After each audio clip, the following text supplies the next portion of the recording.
is being said here by Hussein. Bismillah wa billahi wa fi rasul, Bismillah wa billahi wa fi sabilillah wa ala millati rasulillah taraktu khalqan tur'an fi hawaka wa aitamtu ayali araka. These two words will tell you this is not a coincidence. Taraktul khalqa, اے اللہ جس مخلوق میں تو نے مجھے بھیجا تھا. ترکت الخلق ترن. Turn means aviating, flying out with happiness, doing something by choice. ادھر ابراہیم کا تھا وَتَلَّهُ لِلْجَبِينَ, دل سخت کر کے ابراہیم نے بیٹے کو لٹایا. اور ادھر حسین کہہ رہا ہے ترکت الخلق ترن, I'm leaving this makhluk that you sent me in by choice, by free will.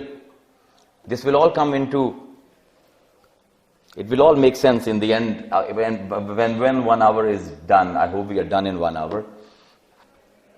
ترکت الخلق ترن فی ہواکا, اے پروردگار تیری خواہش پر حسین اپنی خواہش سے اس مخلوق کو چھوڑ رہا ہے. وَأَيْتَمْتُ عَيَالِي أَرَاكَ, اور اپنے بچوں کو یتیم کر کے جا رہا ہے تاکہ تجھے دیکھ لے.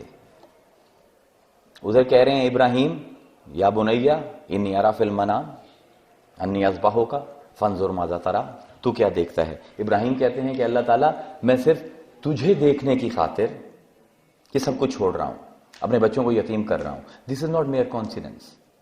10 ذو الحجہ is the day when Ismail is to be sacrificed, or next month is Muharram, or 10 Muharram is the day Hussein is being sacrificed.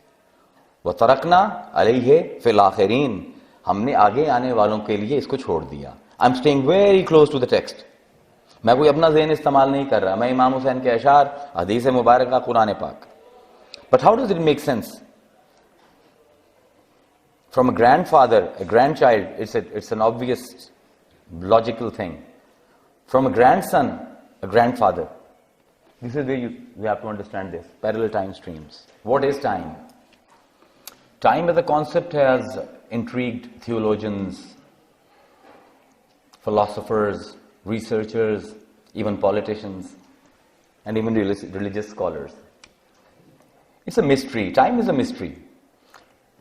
You know why time confuses us? We don't have a definition for time so far. It confuses us not because it is something very obscure. It confuses us because it is just so obvious. وہ عربی میں کہتے ہیں کہ بعض چیزیں شدت ظہور کی وجہ سے چھپ جاتی ہیں. Some things are so, اتنی عمومی سطح پر ان کی ظاہر ہوتی ہیں, شدت اتنی ہوتی ہے کہ انسان توجہ ہی نہیں کرتا. So time is one of those concepts which has confused us because of its clarity, not because of its obscurity. What is time? 2 questions need to be answered, in my view. First, is time subjective? It does not exist without us. Or 2, is time an objective reality? You have to bear with me for 20 minutes with this philosophical and physical jumbo mumbo. These 2 questions need to be answered. What is time? Well, is time master of everything? Of course. We live in this world today which is governed by speed and time limits.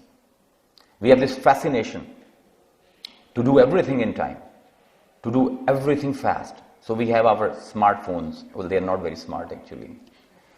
But we have smartphones. We have our fast cars, sports cars. We have these jets. We want to do everything very quickly. And because we want to do everything very quickly, we have somehow lost sense of time. We don't have time to think about time. Because such a pause, if I pause to reflect about what time is, it will put me back. And I won't be able to complete the task at hand in time. This, our fascination with time and doing everything in time, it creates a sense of dislocation, a sense of alienation, a sense of bewilderment, a sense of slavery. So now, what is time?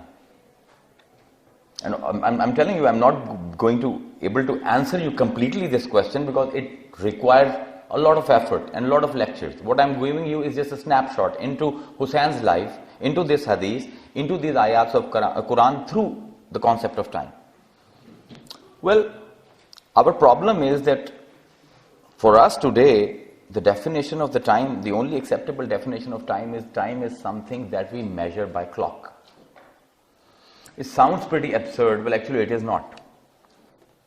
It's absurd at one level and it's very correct at another level. Our problem is reductionism.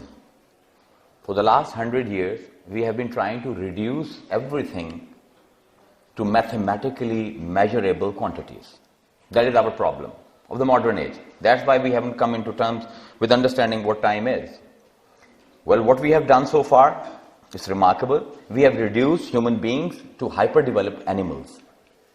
We have reduced animals to complex arrangements of atoms. This is what we have been doing.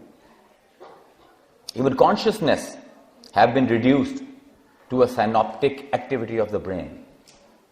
Even emotions, something as qualitative, as personal as emotion, is nothing more than some pattern of brain. It results from the patterns of brains. And the patterns of brains results from the patterns of DNA. And the patterns of DNA result from the complex arrangement of atoms.